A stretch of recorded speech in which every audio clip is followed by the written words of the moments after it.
In the late 1500s, something impossible happened. Far across the Atlantic Ocean, on the quiet shores of what is now North Carolina, a group of English settlers arrived with hope in their hearts and a dream of building something new, something permanent, something theirs. They were ordinary people, men, women, and children. More than 100 souls who had crossed an ocean they barely understood toward a land they had never seen, to begin a life they could only imagine. They built homes, they planted crops, they carved out a fragile existence in an unfamiliar wilderness, surrounded by strange forests, unfamiliar skies, and the vast, indifferent Atlantic at their backs. But this story is not about how they lived, it is about how they vanished. Without a trace, without a body, without a goodbye. 115 men, women and children gone, as completely and as silently as if the island itself had swallowed them whole. This is the story of the Lost Colony of Roanoke, one of the oldest and most enduring mysteries in American history, a mystery that has never, in over 400 years, been solved. To understand what happened on Roanoke Island, we need to travel back to a world that looked very different from our own. It was 1584. England was a kingdom hungry for power, hungry for land, and hungry for a foothold in the New World. Spain had already claimed enormous swaths of the Americas, rivers of gold and silver flowing back across the Atlantic into Spanish coffers. England, watching from across the North Sea, wanted its share. Queen Elizabeth I granted a charter to a man named Sir Walter Raleigh, the dashing, ambitious courtier who would become one of the most famous figures of the Elizabethan age. His mission was simple in theory and almost impossibly difficult in practice: establish an English colony in the Americas. The first expedition landed on Roanoke Island, a narrow strip of land off the coast of what is now North Carolina, in 1585. It was a reconnaissance mission, a scouting party. The men who went were soldiers and explorers, not settlers. They surveyed the land, made contact with the local Algonquian people, gathered information, and then left. They left behind a small garrison of soldiers to hold the territory while they returned to England for reinforcements. It was meant to be temporary, a placeholder. But those soldiers struggled. They clashed with the local tribes. Food ran short. Morale collapsed. When the legendary English navigator Sir Francis Drake stopped by in 1586 on his way home from raiding Spanish settlements, the beleaguered garrison begged to be taken home. Drake agreed, and just like that, England's first attempt at a permanent American colony quietly ended. But Raleigh was not finished. In 1587, he organized a second expedition. This time it would be different. This time it would not be soldiers and scouts. This would be a real colony: families, craftsmen, farmers, people who intended to stay, people who intended to build. The man chosen to lead this new colony was John White, an artist and map maker who had been on the earlier expedition and knew the land. He was a careful, thoughtful man, a man who painted detailed watercolors of the plants, animals, and people he encountered in the New World, images so precise and beautiful that they survive to this day, still studied by historians and naturalists. In July of 1587, the colonists arrived on Roanoke Island. 115 of them. They included 17 women, one of whom, John White's own daughter Eleanor, was pregnant. On the 18th of August, 1587, Eleanor gave birth to a baby girl. She was named Virginia Dare, the first English child ever born in the Americas. It was a moment of extraordinary hope, a new life in a new world, the future arriving right on schedule. But the colony was already struggling. Relations with some of the local tribes had soured, a legacy of the violence and mistrust left behind by the first expedition. Food supplies were uncertain. The colonists looked around at the dense, unfamiliar wilderness surrounding them and felt, perhaps for the first time, the full weight of how far from home they truly were. They made a decision. Someone had to go back to England for supplies. Someone had to cross the Atlantic, restock, and return before winter. That someone was John White. The colonists themselves asked him to go. He was their governor. He had connections in England. He could make things happen, navigate bureaucracy, cut through delays. He was, they believed, their best hope. And so, just weeks after watching his granddaughter Virginia Dare come into the world, John White said goodbye to his family, stepped onto a ship, and said he had no idea what was waiting for him on the other side of that ocean. John White arrived back in England in November of 1587 and immediately ran into a wall. War had broken out. Not a small conflict, not a border skirmish, but one of the most dramatic military confrontations of the 16th century, the looming threat of the Spanish Armada. Spain was assembling the largest naval fleet the world had ever seen, preparing to invade England itself. Queen Elizabeth issued an emergency order. No ships were to leave English ports. Every vessel was needed for the defense of the realm. John White pleaded. He argued. He pulled every string he had. He knew that every week of delay was another week his colony spent alone, cut off, in the wilderness of an unknown continent. Days became weeks. Weeks became months. In the summer of 1588, the Spanish Armada was defeated, famously, dramatically, with the help of English sea dogs and a devastating storm that the English called the Protestant Wind. England celebrated. The crisis passed. But John White still could not get a ship. The politics were complex. Raleigh's attention had shifted to other ventures. Resources were scarce. Promises were made and broken. White managed to get 2 small vessels in 1588, but they were attacked by French pirates and forced to turn back before they even crossed the Atlantic. He tried again, and each time something stood in his way. 1 year passed, then 2, then 3. 3 years of silence, 3 years of not knowing, 3 years during which 115 people, including his daughter and his infant granddaughter Virginia Dare, waited on a remote island with no word, no supplies, and no help coming. In August of 1590, John White finally returned to Roanoke Island. It had been 3 years since he had left. 3 years since he had last seen his family. 3 years since that warm August morning when little Virginia Dare had drawn her first breath on American soil. As the ship approached the island, the crew fired guns and played trumpets, the standard signal of arrival, a way to announce their presence and invite the colonists to come to the shore. Silence answered them. When White and his men finally set foot on Roanoke Island, they found something that must have stopped the breath in his chest. The settlement was empty. Not destroyed, not burned to the ground, not scattered in the chaos of a violent attack. Simply empty. Orderly almost. The houses had been carefully dismantled, not torn apart but taken down deliberately, as if the colonists had packed up and left on their own terms.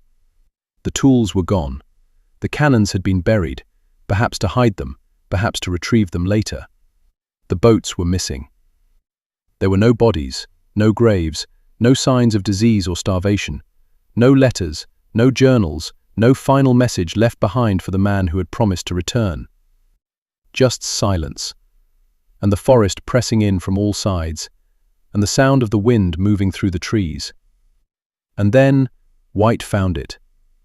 Carved into the trunk of a large tree at the entrance to the settlement, a single word: Croatoan. And nearby, carved into a different post, just 3 letters: C-R-O. Nothing else. No explanation, no date, no signature, no distress signal, no cross carved beside it, which had been the agreed-upon signal if the colonists had left in danger. Just a name, carved into wood, left like a whisper from the past. Croatoan was the name of a nearby island, known today as Hatteras Island, located about 50 miles south of Roanoke. It was home to a Native American tribe called the Croatoan people, who had maintained friendly relations with the English colonists. Their chief, a man named Manteo, had actually traveled to England with the earlier expedition and had been baptized as an Anglican, one of the most extraordinary cross-cultural exchanges of the entire colonial era. White was hopeful. The word was not a distress signal. It was a destination. The colonists had not been taken by force. They had left deliberately, and they had told him where they were going. He immediately ordered the ships to sail for Croatoan Island. But the sea had other plans. A fierce storm rolled in, sudden, violent, the kind of Atlantic storm that could tear a ship apart. The anchors failed. The ships were driven off course. The captain refused to risk his vessels and his crew any further. They turned back. John White never returned to the Americas. He never found the colonists. He never found his daughter. He never found Virginia Dare. He spent the rest of his life in England, haunted by what he had left behind and by what he had never been able to find. For 400 years, historians, archaeologists, and researchers have tried to answer the question that John White could not. What happened to the lost colony of Roanoke? The most hopeful theory, and perhaps the most plausible, is also the simplest. The colonists went to Croatoan Island exactly as the carved word suggested. They were taken in by the Croatoan people. They lived among them, learned their language, adopted their customs, intermarried over time, and gradually, over generations, they were absorbed into the tribe, their English identity fading slowly into the fabric of the indigenous community. This theory gained support over the centuries from intriguing details. Later European explorers reported meeting members of the Croatoan tribe who had grey eyes, or who could already speak a few words of English, or who seemed to have partial knowledge of Christian traditions. Small details, fragments, but fragments that pointed, however faintly, in one direction. A second theory suggests the colonists did not all go to Croatoan Island together. Perhaps they split into smaller groups, some heading south to Croatoan, others moving inland, searching for the more established territory of the Chesapeake Bay, which had always been Raleigh's intended destination for the colony. Perhaps these scattered groups found different fates, some surviving, some dying, some disappearing into communities we have no record of. Archaeological evidence discovered in the early 21st century lends some weight to this idea. In 2012, researchers studying an old map drawn by John White himself, using special imaging technology, found a hidden symbol beneath a patch on the map. The symbol appeared to mark the location of a fort or settlement inland, away from Roanoke Island. Could this be where some of the colonists went? Could there be ruins waiting beneath the soil of North Carolina, 400 years undiscovered? A darker theory suggests the colonists were not absorbed by the local tribes, but attacked by them. Relations between the English settlers and some of the surrounding indigenous groups had been deteriorating for years, poisoned by the violence and mistrust of the first expedition. Perhaps the colonists, weakened by 3 years without resupply, were overwhelmed, killed or captured by a neighboring tribe that had run out of patience with the English presence on their land. Some historical accounts from later Spanish explorers, who had their own intelligence networks in the region, mentioned hearing reports of a group of European settlers who had been killed by Native Americans in the area. But these accounts were vague, second-hand, impossible to verify. And then there are the stranger theories. Some researchers have pointed to the complete, orderly disappearance, the dismantled houses, the buried cannons, the missing boats, and argued that this does not look like the aftermath of an attack. It looks like a planned departure, a deliberate choice. People who knew they were leaving and prepared carefully before they went. But if they left deliberately, where did they go? And why did every single one of them vanish so completely that not one person, not one descendant, not one written account from any source anywhere in the world has ever definitively confirmed what happened to them? Over the centuries, the story of Roanoke has attracted its share of more dramatic explanations. Stories of strange lights seen over the island, of local legends that speak of pale-skinned people with English features living deep in the forests for generations after the colony disappeared, of inexplicable sounds heard at night near the site of the old settlement, of a curse, of something ancient and territorial and deeply unwilling to share this stretch of coastline with strangers from across the sea. None of these stories have ever been proven. None of them ever rise above the level of legend and speculation, but they persist. As the years pass and the mystery deepens, they persist. The search for the lost colony has never truly stopped. In recent decades, serious archaeological excavations have been conducted both on Roanoke Island and at sites further inland in North Carolina. Researchers have used ground-penetrating radar, soil analysis, and advanced imaging technology to look for traces of the colonists beneath centuries of earth and forest growth. Some tantalizing finds have emerged. European artifacts, a signet ring, pieces of early English metalwork, have been discovered at sites associated with Native American communities in the region, suggesting some form of contact between the colonists and the indigenous people. But contact is not the same as survival, and survival is not the same as knowing what truly happened. The Lost Colony Center for Science and Research continues to operate, conducting ongoing excavations and analysis. The First Colony Foundation has been digging at sites in Bertie County, North Carolina, following the clue left by that hidden symbol on John White's old map. They have found pottery. They have found traces of European materials mixed into Native American cultural layers.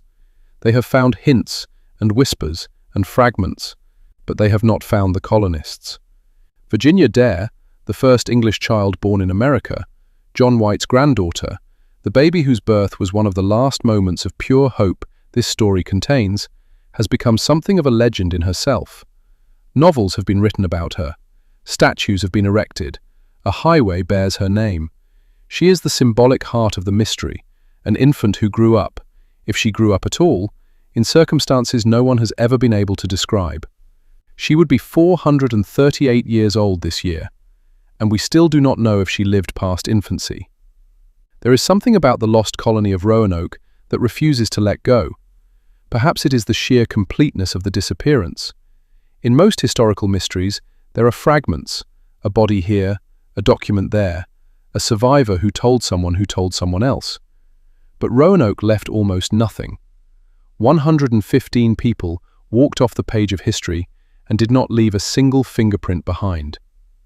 Perhaps it is the image of John White, standing on that empty shore in the August heat of 1590, reading that carved word, feeling the surge of fragile hope that maybe they were alive and safe 50 miles away, and then watching the storm roll in, and climbing back onto the ship, and sailing away from the shore, and from his daughter, and from his granddaughter, for the last time. He never spoke much about it.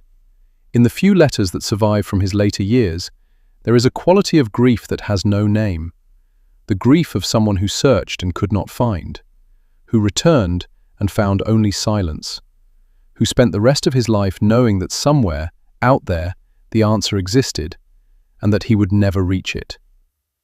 Roanoke Island still exists today. It is part of the Outer Banks of North Carolina, a long, narrow chain of barrier islands stretching along the Atlantic coast. Tourists visit every year. There is a museum. There is an outdoor drama performed every summer, retelling the story of the lost colony to audiences sitting under the open sky. And somewhere beneath the soil of that island, and perhaps beneath the soil of a dozen other sites across North Carolina, the evidence is waiting. Quiet, patient, 400 years deep. More than 4 centuries have passed since John White carved his way through the undergrowth of Roanoke Island and found that single word waiting for him on a tree trunk. Historians have debated it.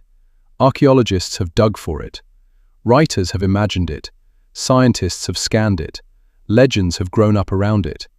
And still, on a quiet night, if you stood on the shore of that island and listened to the wind move through the old trees, you might feel what everyone who has ever studied this mystery eventually feels. The sense that the answer is close, that it has always been close, that it is written somewhere, in the soil, in the trees, in the oral traditions of the descendants of people who were there, and that one day, perhaps soon, someone will finally find it. Until that day comes, the island keeps its secret.